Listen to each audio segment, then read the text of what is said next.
Hi, in this video we're gonna discuss the evaluation of a limit. So basically how to calculate a limit. Okay, so let's just say the function we are dealing with is q equals to 2 plus v squared. Now, we want to find what is the limit of this function with v approaching 0.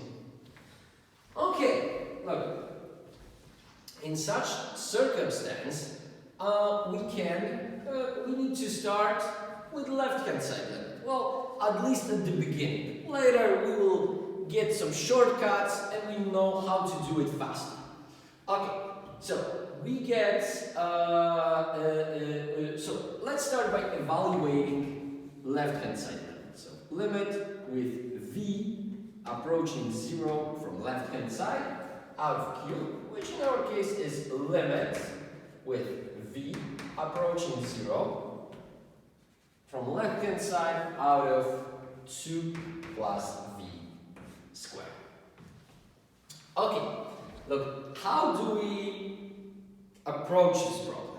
Now, let's consider, what does it mean if v approach 0 from the left-hand side? Look, we said that v is basically getting closer and closer and closer to 0, but from the perspective, but from the numbers that are lower than 0.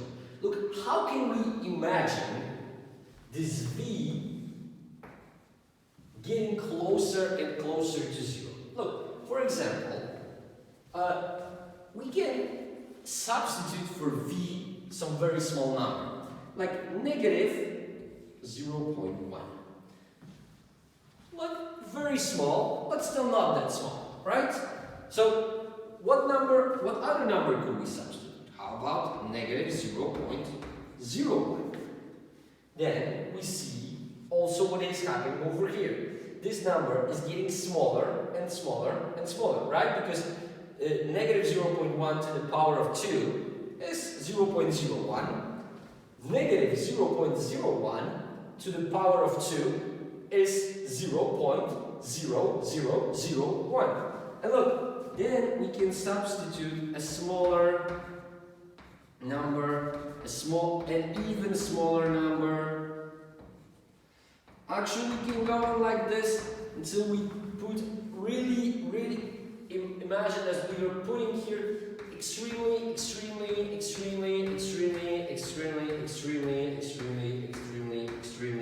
tiny number. But of course, there's always a smaller number that we can put instead of v. And look, but this creates some pattern that we can actually predict. We see that as we put instead of v a smaller and smaller and smaller number, we are getting a number that is closer and closer to 0. And if we take a square of it, that makes even a smaller number. So we can see that actually, as v is getting closer to 0, v squared is going for 0. So look, in this case, we can say the limit is equal to just 2. Okay, then, of course, we need to evaluate right side limits.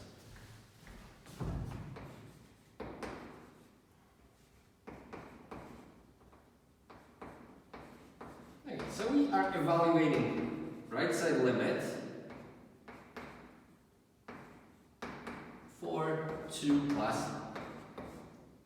v squared.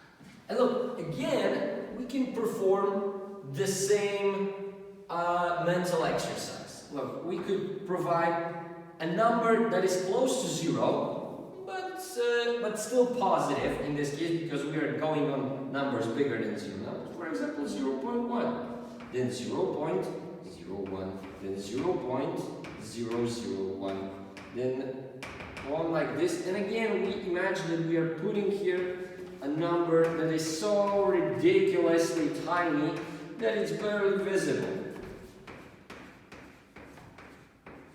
Right?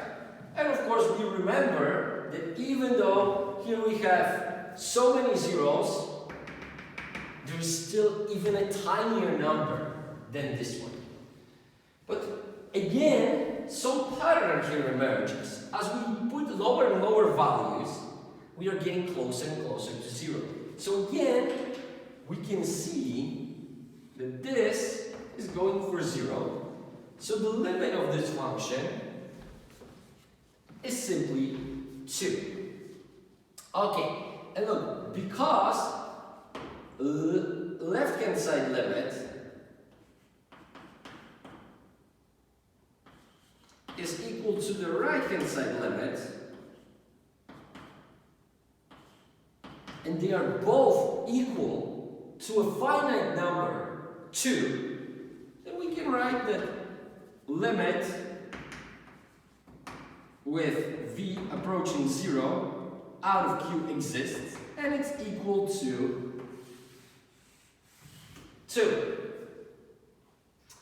Okay, so now let's start with another example. So now we've got that the function we are dealing with is q equal to 1 minus v squared over 1 minus v. Okay, and the limit we need to calculate is limit with v approaching 1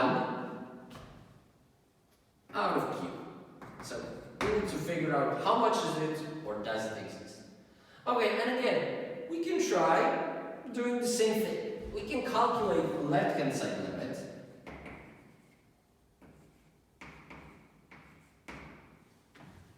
And out of q, so limit with v approaching 1 from the left-hand side out of 1 minus v squared over 1 minus v. Okay, and look, we can again perform the same mental exercise. I can substitute, instead of v, a number that is close to 1 but smaller than 1, right? For example, 0.9, then 0.09, then 0.009, 99, of course, I'm sorry, it's very early for me. So 0.9, 0.99, 0.999, and then we could get a number that is really close to 1 but smaller than 1. But of course we still remember that there is an even smaller number. And look, where is this going to? Now, we see that actually here, as v is approaching 1, we could basically substitute 1 over here, just like we substituted 0 before. But look, this creates a problem, because 1 minus 1 is equal to 0. And we cannot divide by 0. So there is some trick that we need to do over here to eliminate this problem. And look, here the trick will be to rewrite this expression, right? Because this is the same as limit with v approaching 1 from the left out of 1 minus v times 1 plus v over 1 minus v, right? And now look, those two cancel each other out, and all we have to do is to evaluate limit with v approaching 1 from the left-hand side out of 1 plus v. And look, now, as we perform this exercise, we see that if I'm going to be substituting here number closer and closer and closer to 1, I'm going to end up at 1. So I'm getting that this is just 2. Okay, now what about right side limit? Well, with the knowledge we already have,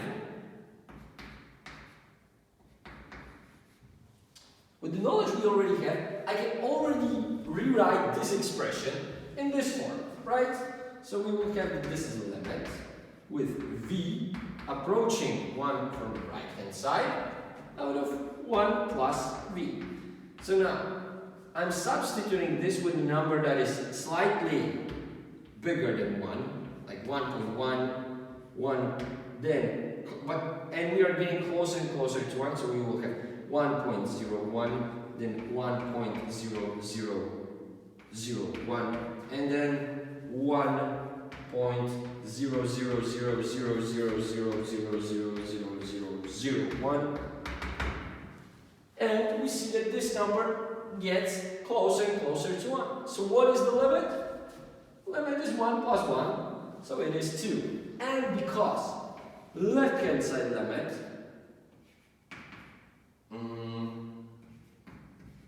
is equal to the right-hand side limit, we can say the limit exists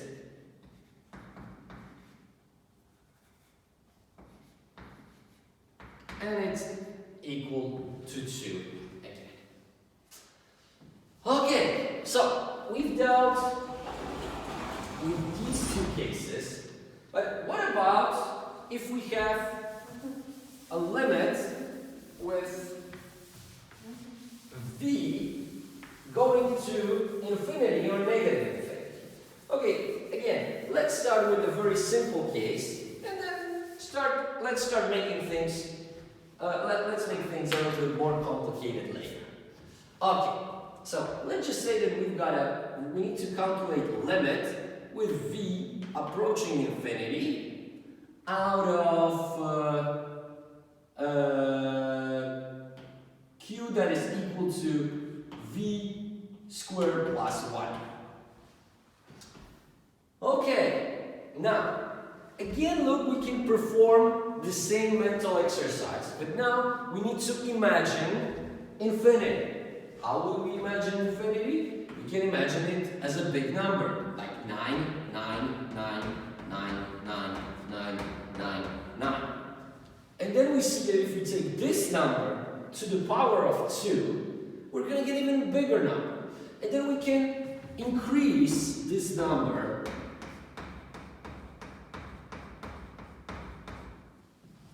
and we see that as a result, we will get an even bigger number. So look, if we're going to be increasing this number indefinitely, the value of this expression is going to be increasing indefinitely. So the limit here is infinite. And what about the same function, but with v approaching negative infinity?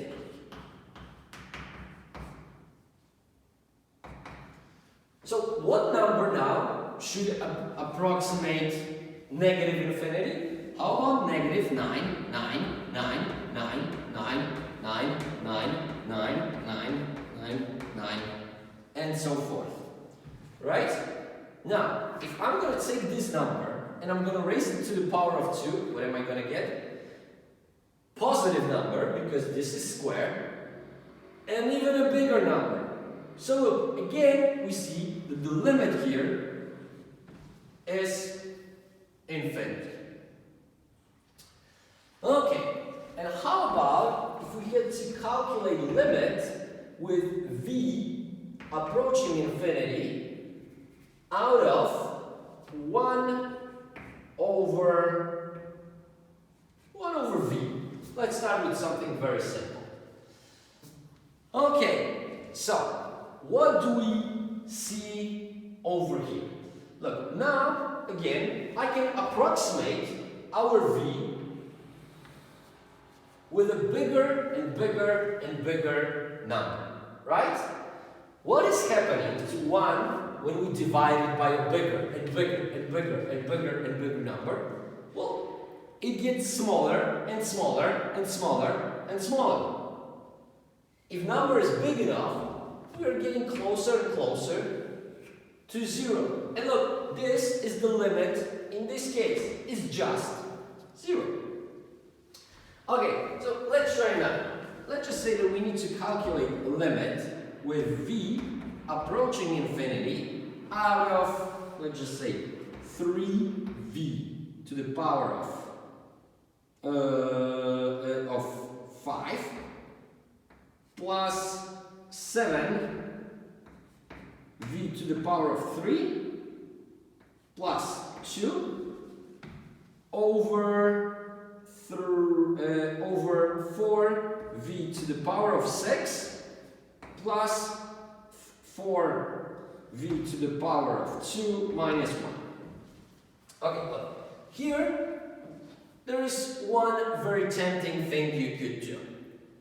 Look, we clearly see that as v approaches infinity, this expression gets bigger and bigger and bigger and bigger. It is going to infinity, right?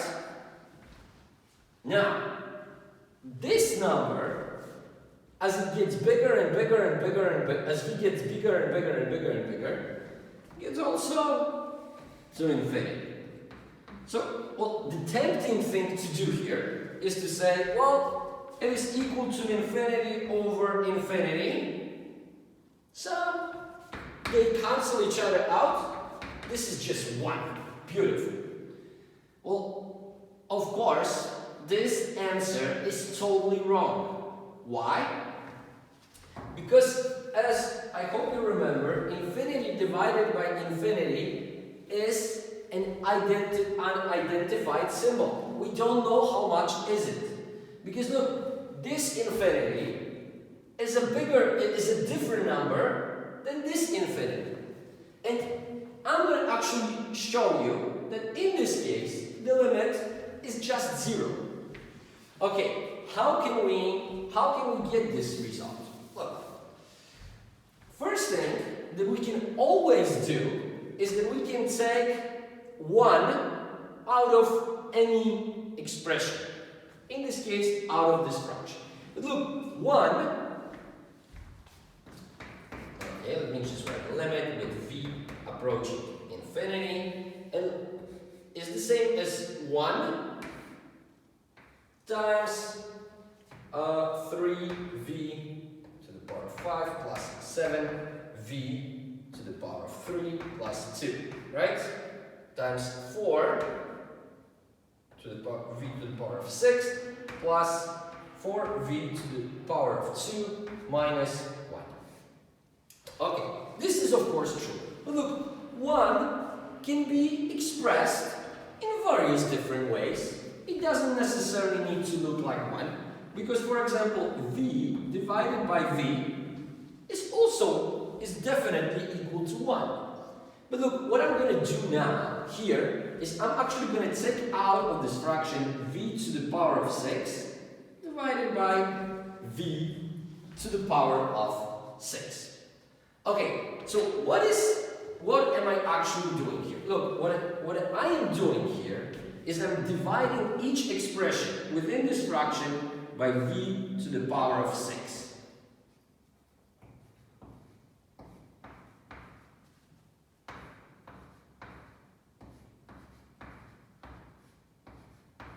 Right? Those two, of course, cancel each other out, and we just get 1. Okay, so now let's see how is this expression going to look like. Okay, so we've got limit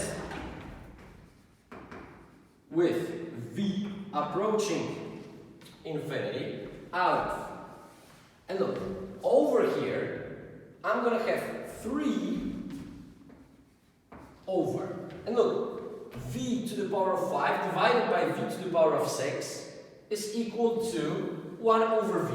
So this is 3 over v. Then we've got plus 7 divided by v to the power of 3 divided by v to the power of 6 is v, 1 over v to the power of 3. And here we just get 2 to the power, 2 divided by v to the power of 6. Over here, 4 times v to the power of 6 divided by v to the power of 6. Those again are giving us 1, so we just got 4. Okay, now over here we've got 4 times v to the power of 2 divided by v to the power of 6, which is 4 divided by v to the power of 4. Now, over here, finally, we've got minus 1 over v to the power of 6. And look, now we are actually ready to evaluate this limit. Because look, as v is growing indefinitely, which means it's getting bigger and bigger and bigger, this is the case we had over here, right? Where does it go? Well, it goes to 0. Now, 7 by v to the power of 3, this means that it grows even faster, right? So, if we divide by an even bigger number, it definitely goes to 0. Over here, we divide 2 by v to the power of 6, all definitely goes to 0. 4, well, just 4, right? So, over here, we've got 4 divided by v to the power of 4. Again, this goes to 0. And finally, minus 1 divided by v to the power of 6. This goes to 0 as well. So, what we get out of this is that we've got 0 divided by 4, which is permitted operation, of course, and it is equal to 0. Okay, let's try one more. I hope you're getting the hang. Okay, so the next example we're going to do is with when we have to calculate limit with v approaching infinity out of, let's just say, 3v to the power of 7 plus 6v to the power of 5 minus 3v to the power of 4 minus 4v. Okay? Then we've got over 2v to the power of 7 plus 6v to the power of 6 minus 7v to the power of 2 plus 1.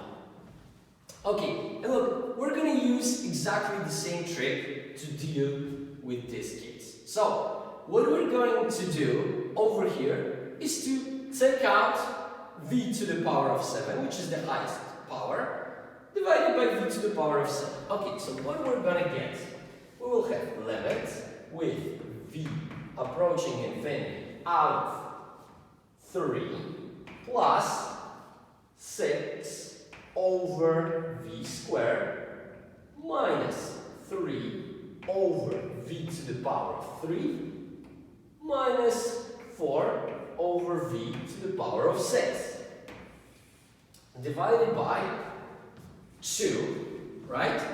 Because 2 times v to the power of 7 divided by v to the power of 7. Then plus 6 over v minus 7 over v to the power of 5 plus 1 over v to the power of 7.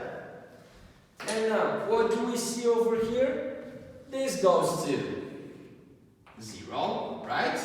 This goes to 0. This goes to 0. This goes to 0. This goes to 0. And this goes to 0. Okay, so how much do we get at the end? Look, the only thing left is 3 over 2. So the limit is equal to 3 over 2. Okay, so look, this is in a nutshell how we calculate the limits. You need to practice it a little bit more to get a proper hang of it, but this is what you're going to be doing during workshops. Okay, thank you and see you in the next video.